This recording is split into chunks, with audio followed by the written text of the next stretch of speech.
Hey there, hey, it is Michelle with Brilliant Quest, and today I want to tell you about 6 brilliant skills and moves you can make to bring more success in your life. All right, so I'm going to list them and then we'll talk about each one of them. All right, number one, and I have to look at my notes, y'all. Number one is I want you to consider building your skill of being a self starter. I know it sounds obvious, but trust me, when we get back to it, you'll see how to finesse it and nuance it. Number two is to become critically clever and cunning. Number three is to become a quick adapter. Um, I'm telling you, being a quick adapter is what the world is looking for. Number four, become a high impact integrator. Yes. Number five, become a truth in fact finder. And number six, become a social weed puller. Okay, so we got them. Let's start with number one. Let's get this going. All right. I'm really excited about giving you this list because these are things that I have culled from going through a lot of different success podcasts, a lot of books, because y'all know I love a good book, a lot of observation, and a lot of playing things to the end, meaning only taking in consideration people who have had a chance to have a full cycle. And when I talk about a full cycle, I'm talking about somebody who has won and lost, or lost, won, and lost. That's the better thing. And becoming a self-starter when you're building this skill now, it means that you take into consideration two things that people really don't like to talk about, and that is randomness and risk. There's this author, Nassim Nicholas Taleb, and he's a Lebanese American author, and he has this series of books. The first one is called Fooled by Randomness.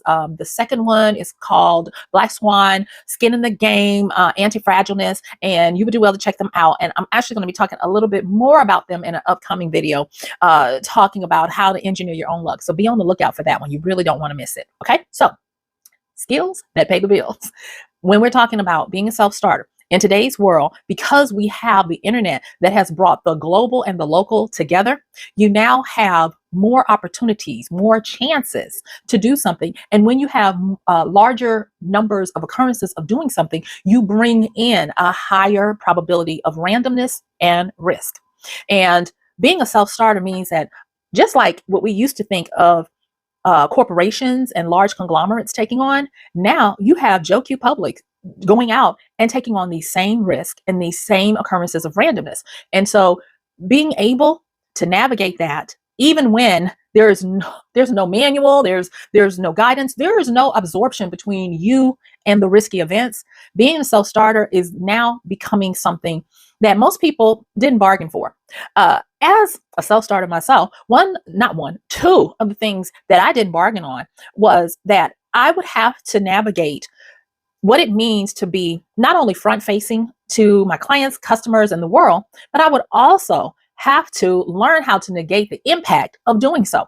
When I was a little kid, one of my aunts was a postmaster for a small town, and she was a Black woman, which was something. And during that time, and I miss her to this day, her being a postmaster, I thought was the most wonderful thing. And one time, we got a chance to talk about it, and I was in my teens, and she was like, do not glamorize what I do. She says, the buck has to stop with me. And she says, even though I work for the post office, a government entity, she said, I have to take the initiative most of the time. And she says, I always am running the risk of getting my hand slapped, reprimanded, demoted, or any of those things because I am front facing to the customers. And there are things that they present to me that I have to find an answer for. I have to be a problem solver, and I have to do things out of the norm that are not necessarily in line with what the rules of the post office are. Now, was her talking to me, decades ago, of course. And this is something that she said. She says, she always reminded me, be kind to civil workers, because you don't realize, and you will never know how many instances and occurrences they will have with people. She was like, there's nothing at the time. They didn't have partitions and all that kind of stuff at the post office. But she was like, there's nothing keeping an angry customer from being aggressive, from spitting at you, slapping you, trying to come around the corner, because she said all these things had happened. And my takeaway at the time was, she has a very scary job. But over the years of going out and being a self-starter myself, I understand that, because there are a lot of risks involved, and there is a lot of random occurrences that can happen because of how many events, occurrences, inputs, and the like that you run. And so being a self-starter is not just about going out and doing something or starting something. Being a self-starter is going out and doing those things and working to negate what happens. And me on YouTube at the time of this recording, I'm really new. I mean, this is a baby. This my little account is a baby. And thank you so much for watching, sharing, taking a chance on me. But one of the things that I have brought over as a transferable skill into this self-starting, and this is the reason why I'm telling you this, is for many, many years, I have been a fiction author. And when I first started writing and taking the chance to put my books out there, honey, the people tore me up in the comments. I had things like, Lord help her. Oh, y'all come see this train wreck. I mean, I had so many. And no, you can't even find those books anymore because I took them down many years ago. But as a self-starter, nobody told me that when you go out there, I think it's Mark Cuban that talks about the visionaries and the people that go out first. And he says you can always tell because they're the ones with arrows in their back and their front. And that was something that kind of went over my head at first until I started realizing that, whew, there is a reason why self-starters are hard to come by. If you've ever applied for a job, now I can only talk about the US because that's where I'm from and that's my experience. But if you've ever applied for a job, what is one of the things they put on the requirements? You guessed it, self-starter. And you know what?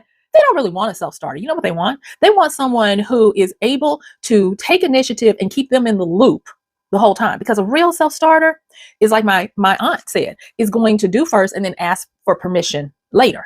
And you got to be able to deal with that. So not only is being a self-starter something that we need more than ever, and it is a skill that will pay the bills, it has even more risk and more possibilities for randomness. It's kind of it's kind of putting yourself knowingly in the crosshairs of the world. You know, it still amazes me how in today's world, you and I can get on here and we can talk from anywhere in the world as long as we have internet connection.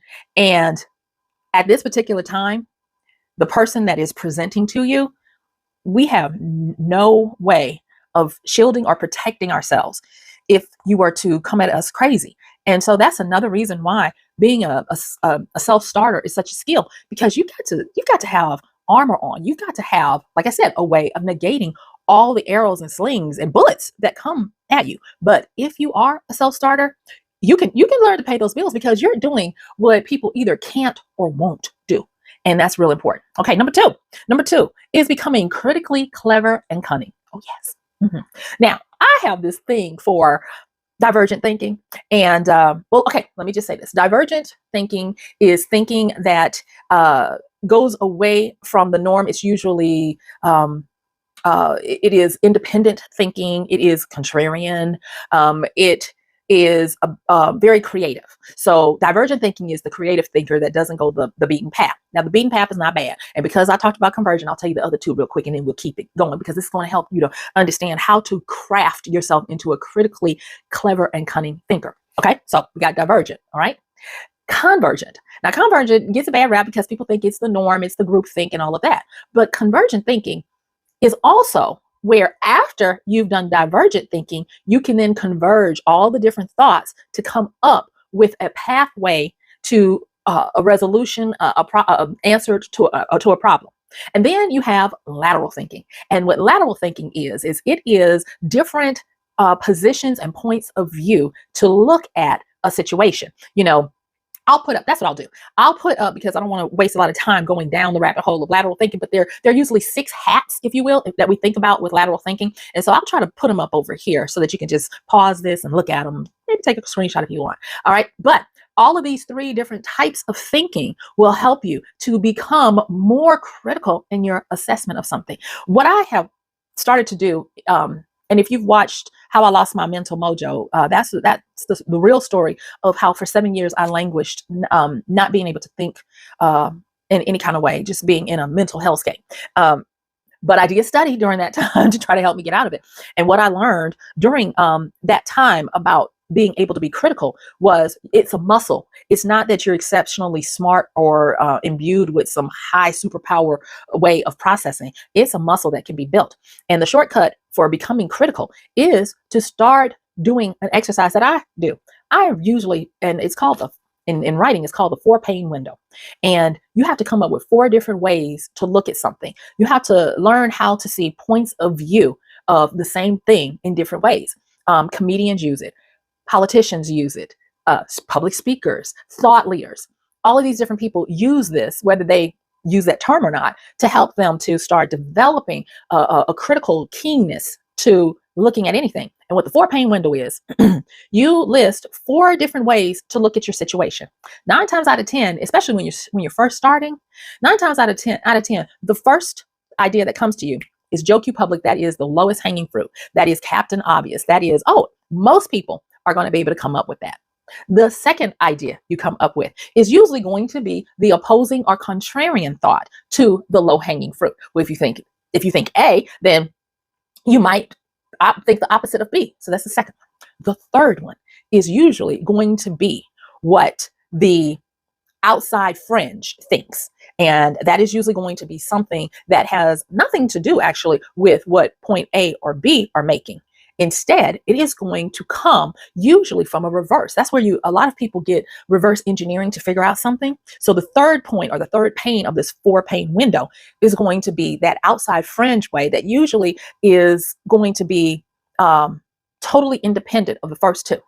But oh my goodness, when you get to the fourth one is a benefactor of the first 3, and it is where it causes you to look from a different point of view from the others. And you'll start to recognize that you're doing this because you'll be able to take yourself out of assumptions. And one of these days, I'm really going to do a video about false assumptions and how to work through that blind spot.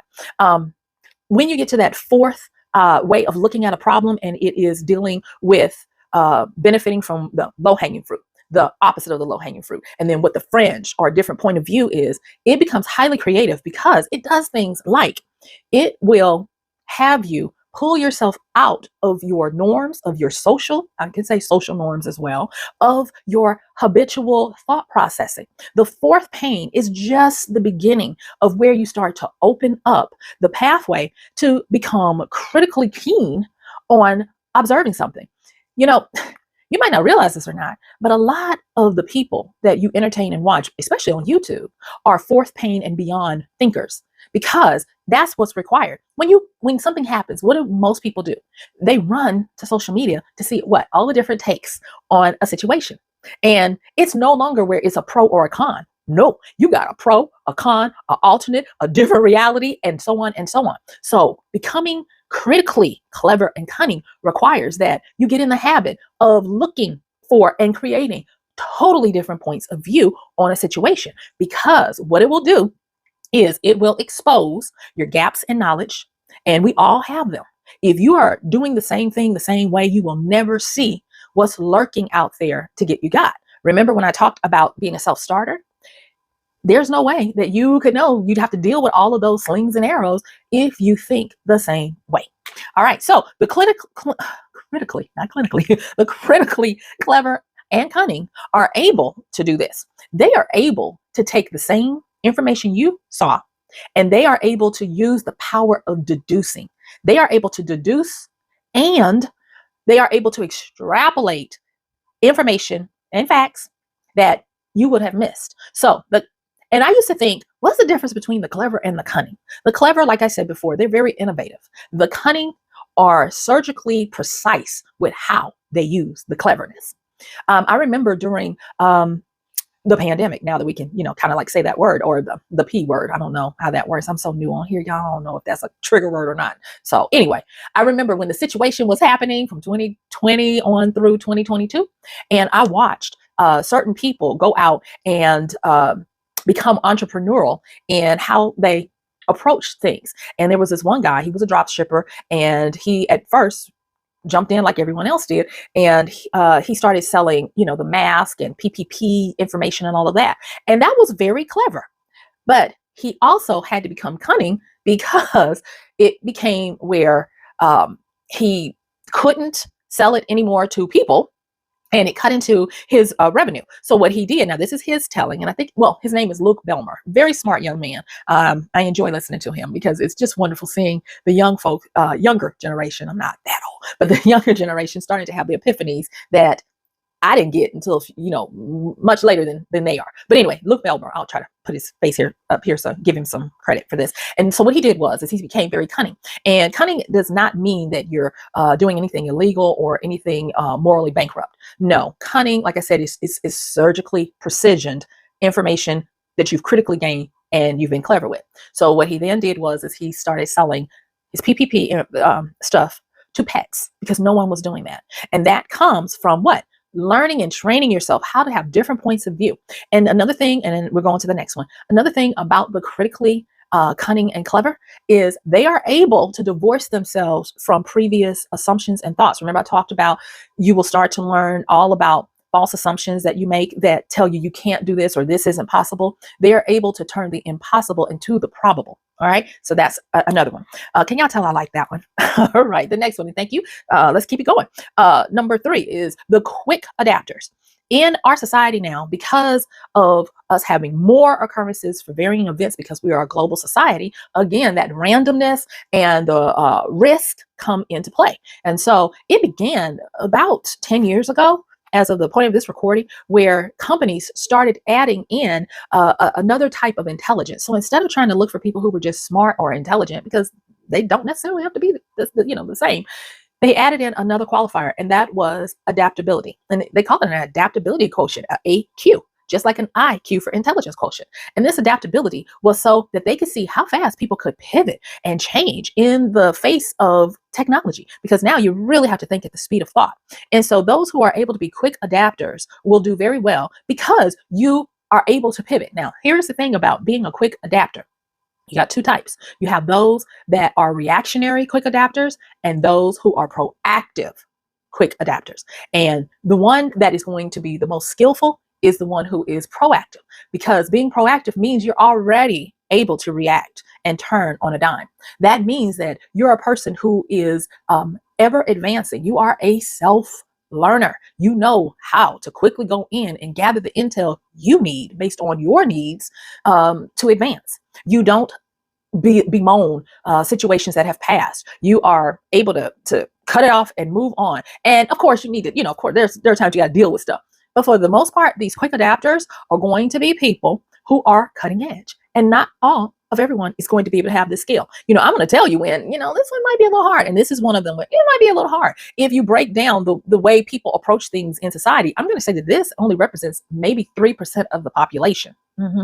And so being a quick adapter means that you're going to not have all of the limiting beliefs that slow us down.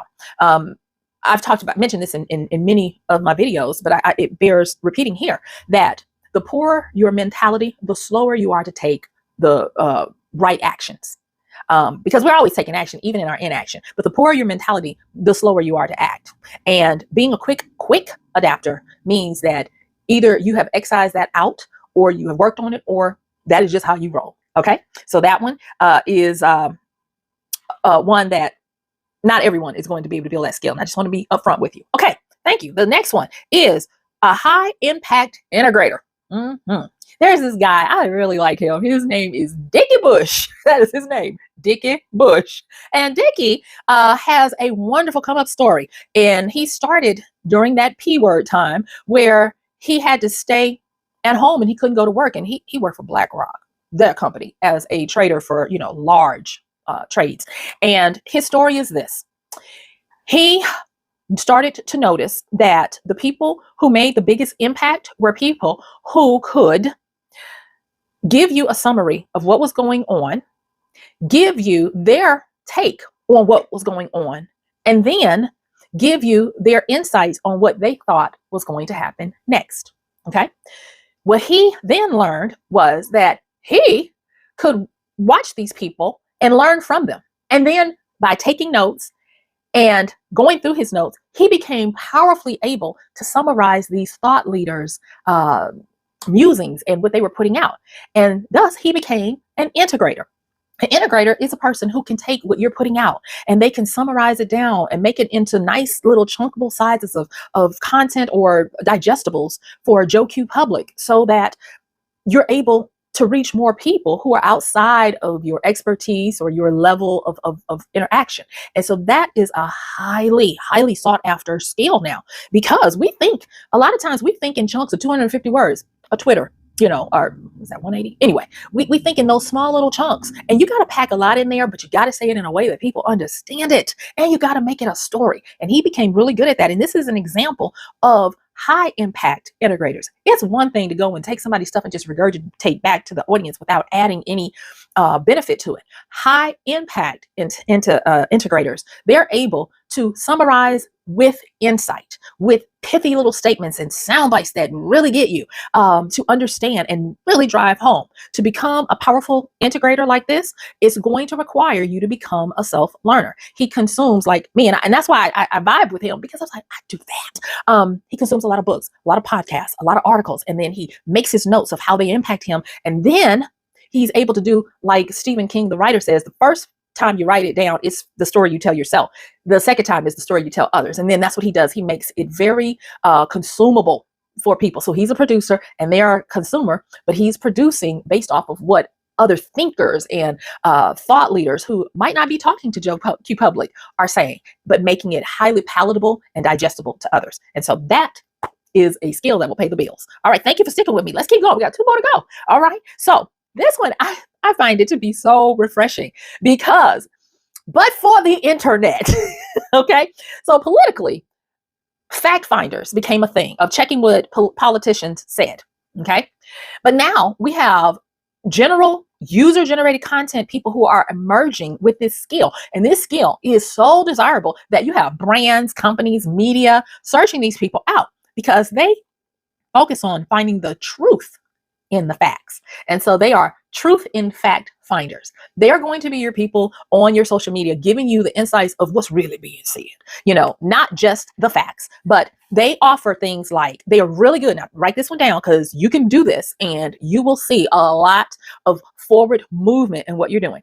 So when they do truth in fact, they are able to offer context. Yes. So they offer the context of what this was said in because it matters. It's one thing if you have a fact that, and I'll just try to pull one out of nothingness. It might be a fact that it is raining for the 3rd day straight. Okay. And if you just hear that, oh, that's the weather. Mm-hmm. But what if they give you the truth in the fact and go a little further to do a little more digging? And that is, it is the 3rd day straight of raining in Death Valley.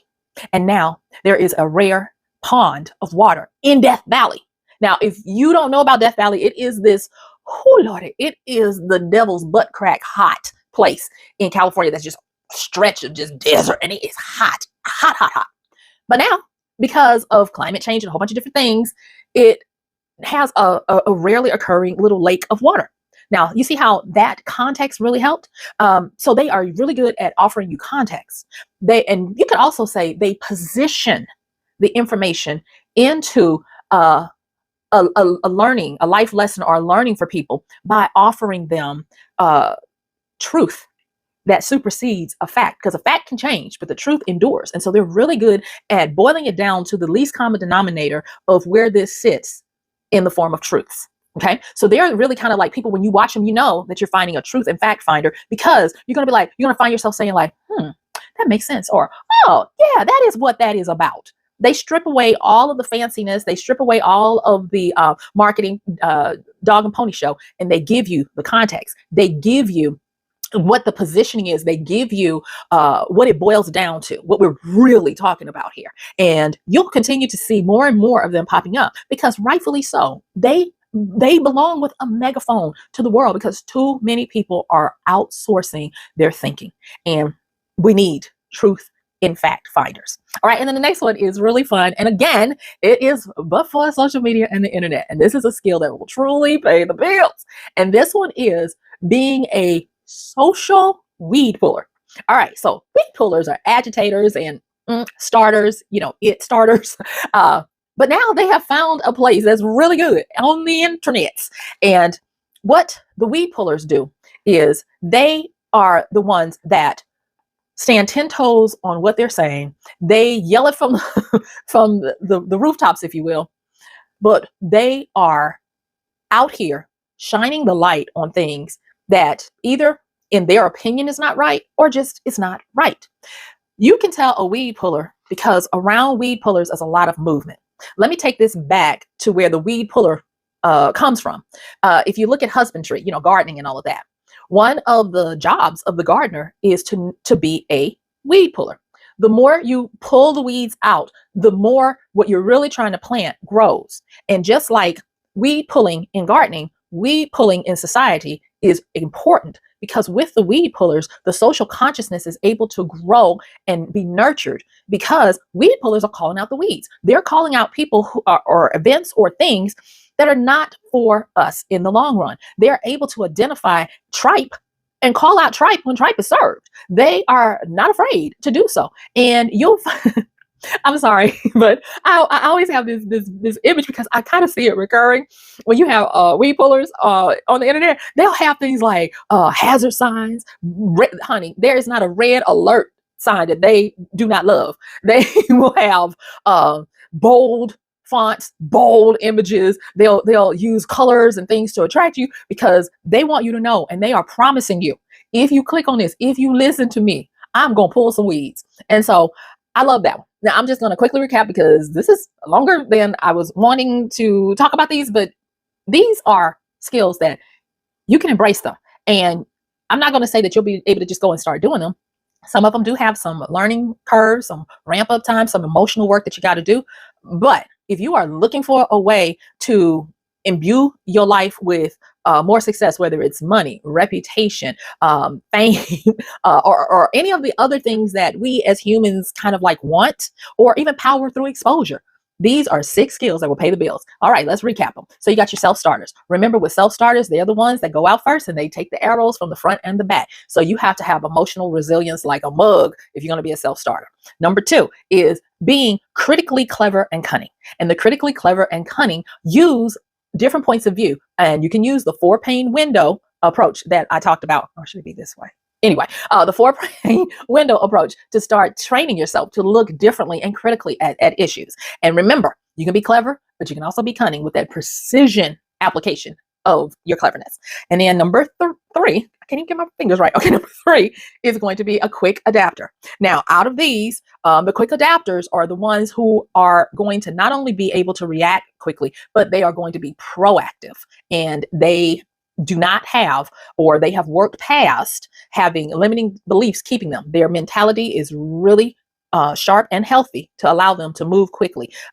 Then the 4th one, and and the quick adapters, those are the ones that it might be a little hard to just say, I'm going to do this. You got to really work on it and have some of the natural talents for it. All right. Number 4, the high impact integrators. And this is my example for this is Dickie Bush and how he's able to summarize and speak in layman's terms to the masses about what the high thinkers are thinking and put it into ways of understanding. Then, oops, I'm sorry, y'all. I almost knock this over. All right. I don't know if I'll leave that in or not, but yeah, I'll probably leave it in. Anyway, the next one is the truth in fact finders. And these are the people that are going to help you understand what's really going on with the facts, because they're going to offer you context. They're going to offer you a glimpse or understanding of how it was positioned to you. And then they're going to distill it down to its least common denominator to tell you what's really going on. What is the foundational truth that this is built upon?